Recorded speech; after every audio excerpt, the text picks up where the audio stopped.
Hello, in this video I want to show you how to manage date and time settings on Metz Google TV.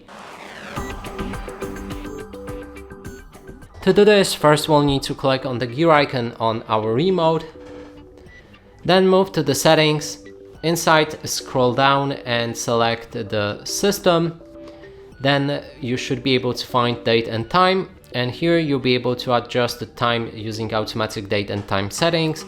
You can also switch them off like this, and when they are off you'll be able to manually adjust the date, time, time zone, and here additionally you can also switch on 24 hours format, or when it's off it will use 12 hours format.